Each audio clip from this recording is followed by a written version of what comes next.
7 warning signs. Your dark side controls every choice you make. Carl Jung Shadow Theory. You believe you are the master of your own house, the conscious captain of your soul, steering your life toward the goals you've carefully chosen for yourself. You think that the person you see in the mirror is the entirety of who you are, a coherent identity built on your values, your likes, and your conscious intentions. But what if I told you that most of the decisions you make, the people you attract, and the emotional storms that sweep through your life are actually being dictated by a stranger living inside you? Carl Jung, one of the most profound explorers of the human mind, suggested that beneath the surface of our polite, civilized exterior lies a hidden reservoir of everything we've rejected about ourselves. He called it the shadow. This is the dark side of your personality that you don't want to admit exists, yet it is often the invisible hand that pulls the strings of your reality. If you have ever wondered why you keep falling into the same self-destructive patterns, why you react with explosive anger to trivial things, or why you feel like an imposter in your own skin, the answer isn't found in the world around you, but in the depths of your own unconscious. We like to think we are acting out of free will, but more often than not, we are merely reacting to the dictates of this internal shadow, and until you learn to recognize its influence, it will continue to direct your life, and you will call it fate. The connection between this abstract psychological theory and your daily life is much more intimate than you might realize. Think about that one person at work or in your social circle who absolutely infuriates you for no logical reason. Their very presence makes your blood boil, and you find yourself criticizing their every move, convinced that they are the problem. Or consider those moments when you are on the verge of a major breakthrough, a promotion, or a healthy relationship, only to do something completely out of character that ruins the opportunity. These aren't just accidents or personality clashes. These are the moments where your shadow is making its presence known. We spend our entire lives trying to be good, trying to be accepted, and trying to fit into the molds that society and our families have created for us. In that process, we take everything that doesn't fit, our aggression, our selfish desires, our primitive instincts, and even our untapped talents, and we shove them into a dark corner of our mind. We pretend they aren't there, hoping they will just disappear. But the mind doesn't work that way. Whatever is suppressed doesn't vanish. It simply waits in the dark, gaining strength and looking for a way to express itself without your permission. This brings us to a haunting question that sits at the center of our existence.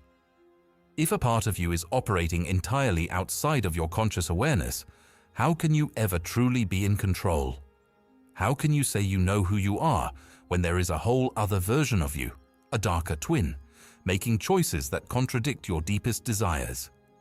We often feel like we are fighting a battle against the world, but the real war is happening within. There is a profound mystery in why we choose the things that hurt us and why we push away the things that could save us. The shadow is not just a collection of bad habits. It is a living, breathing part of your psyche that possesses its own logic and its own agenda. It speaks a language of symbols, dreams, and sudden impulses. But there is something even more unsettling to consider. If the shadow is allowed to run wild in the darkness, it doesn't just affect you. It begins to poison your relationships, your career, and your very sense of reality. The detail that almost everyone misses is that the more you try to be a perfect, good person on the surface, the more dangerous and volatile your shadow becomes underneath. To understand how this dark side gains control, we have to look at how the shadow is formed in the first place. From the moment you were born, you were conditioned to be a certain way. Your parents praised you for being quiet and scolded you for being loud. Your teachers rewarded your obedience and punished your curiosity. Your peers accepted you when you followed the herd and mocked you when you stood out. Every time you were told that a certain part of you was unacceptable, you didn't actually get rid of that trait. You just repressed it. If you were told that anger is bad, you didn't stop being angry. You just learned to hide your anger from yourself. This repressed energy becomes the shadow. As you grow into adulthood, this shadow becomes a massive, unacknowledged weight that you carry everywhere. It is the repository of all your forbidden traits. But here is the catch. The shadow also contains your power. Because you were taught that being powerful or assertive is arrogant, you might have repressed your inner strength along with your flaws. This means that by hiding from your dark side, you are also hiding from your greatest potential. The first and perhaps most common warning sign that your dark side is in control is the phenomenon of intense, irrational projection. Have you ever met someone and felt an immediate visceral dislike for them, even though they've done nothing to hurt you? According to Jung, this is often because that person is manifesting a trait that exists within your own shadow. If you have repressed your own ambition because you were taught it was greedy, you will feel an overwhelming sense of irritation toward anyone who is openly ambitious. You aren't seeing them for who they are. You are seeing a mirror of the part of yourself that you have locked away. When your shadow controls you, you become a harsh judge of others for the very sins you are secretly capable of committing or the very desires you are too afraid to own. This projection acts as a psychological shield, allowing you to vent your repressed feelings onto someone else so you don't have to face the discomfort of looking within. But it's a trap that keeps you stuck in a cycle of conflict and resentment, never realizing that the person you are actually angry with is yourself. But there is something even more profound happening when we talk about the second sign, the presence of uncontrollable emotional outbursts that seem to come out of nowhere. We've all had those moments where a small comment or a minor inconvenience triggers a reaction that is completely disproportionate to the situation. You might find yourself screaming at someone in traffic or breaking down in tears over a spilled glass of water. In these moments, it isn't you that is reacting, it is the shadow. When you spend weeks, months, or years suppressing your true feelings to maintain a calm facade, the pressure builds up like steam in a boiler. Eventually, the pressure becomes too much, and the shadow forces its way to the surface. It takes over your body and your voice, saying things you later regret, and acting in ways that make you feel ashamed.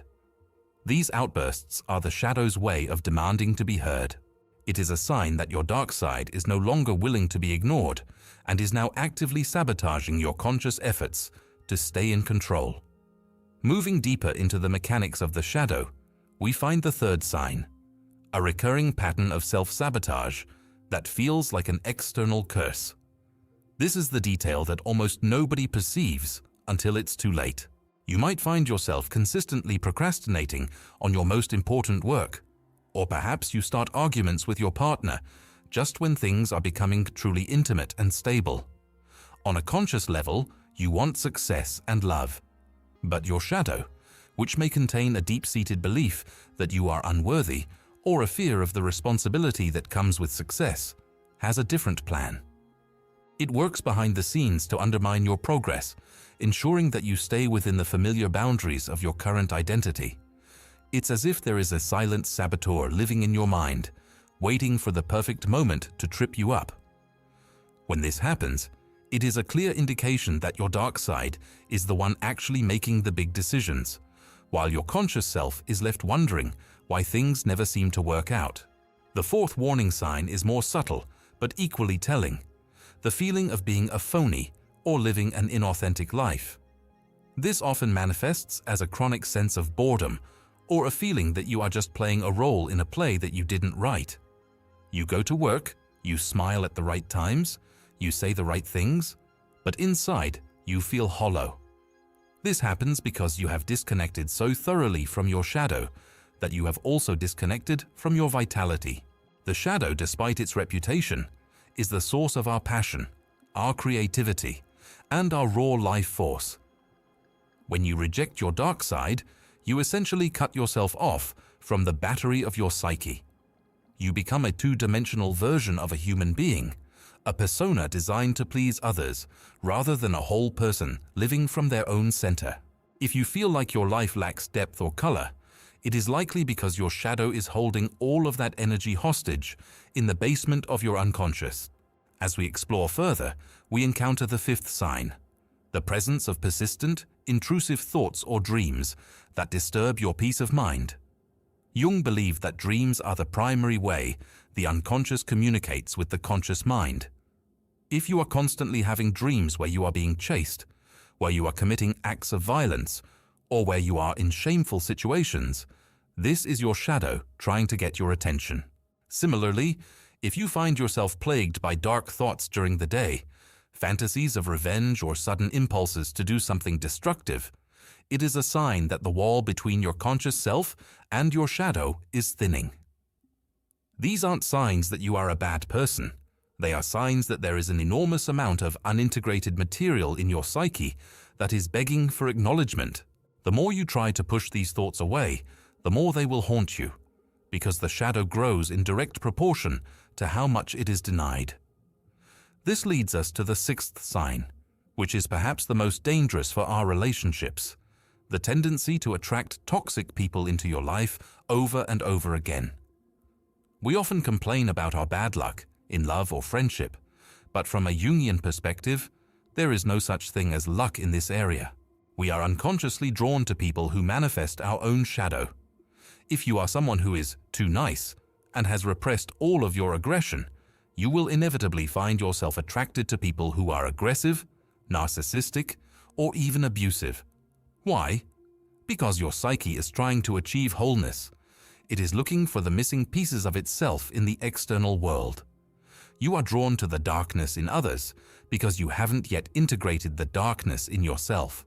Until you own your own capacity for aggression and self-interest, you will continue to be a magnet for people who will act those things out for you, often at your expense.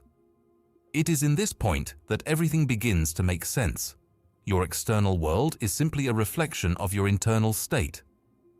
The seventh and final warning sign is a chronic sense of fatigue or physical symptoms that have no clear medical cause.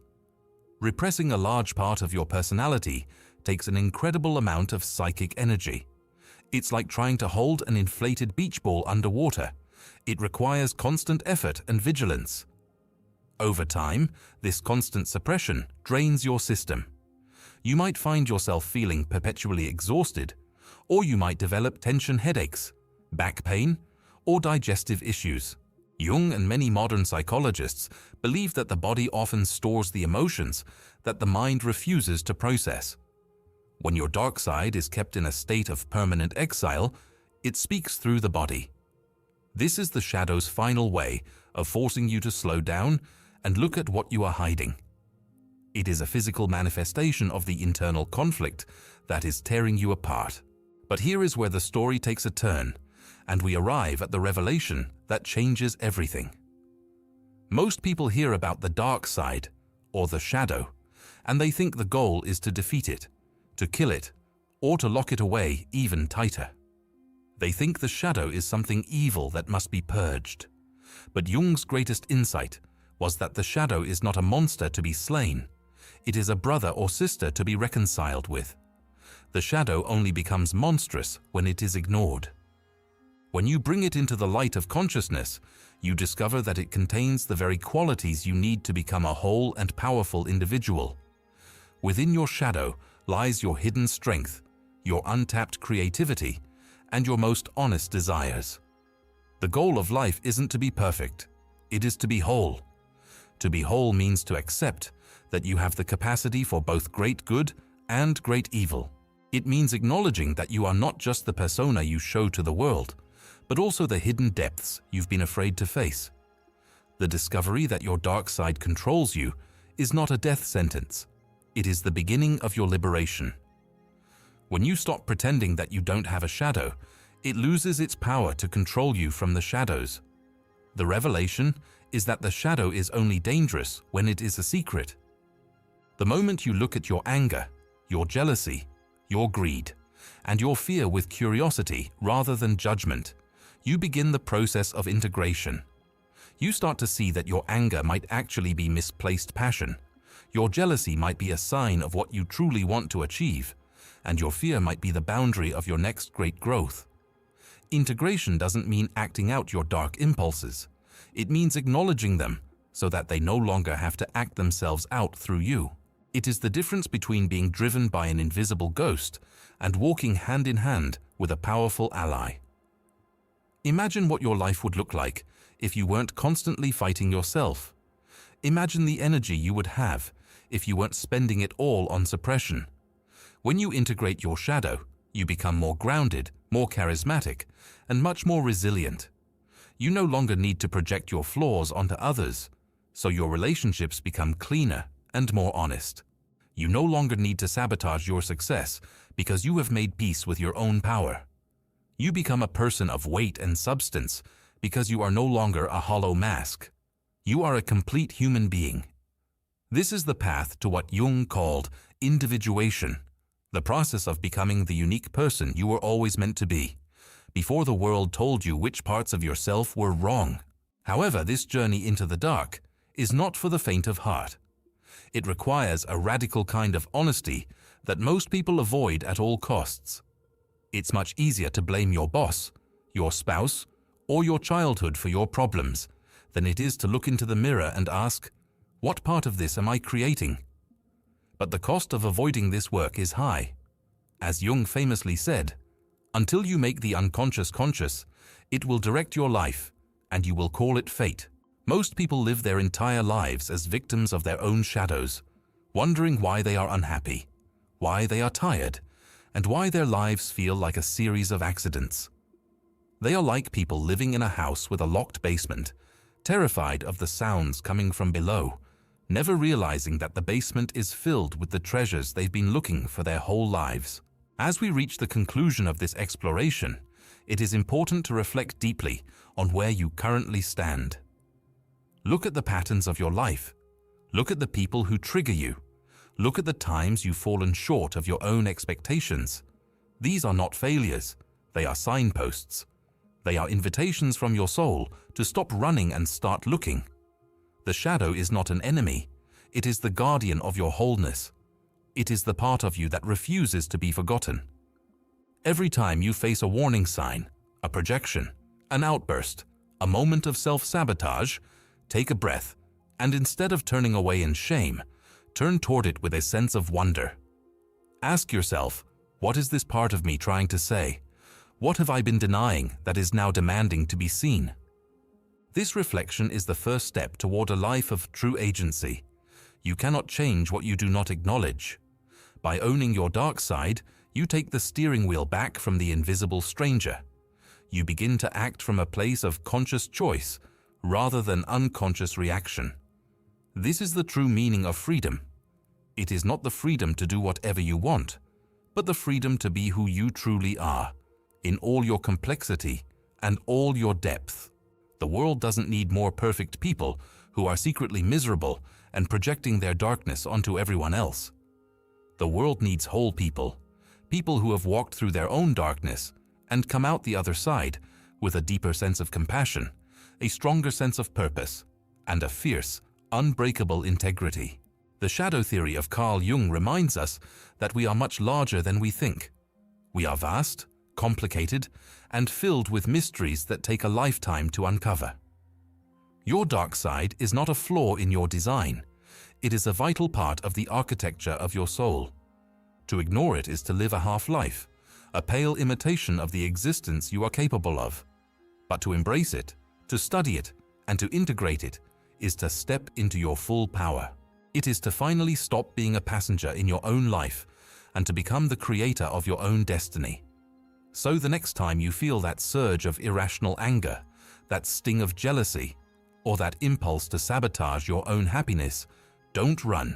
Stand still. Look directly into the shadow, because it is there, in the very heart of your darkness, that you will find the light you have been seeking all along. The journey to wholeness begins the moment you stop fearing yourself and start listening to the truth of who you are, shadows and all. Only then can you truly say that you are the master of your house, and only then will your choices truly be your own.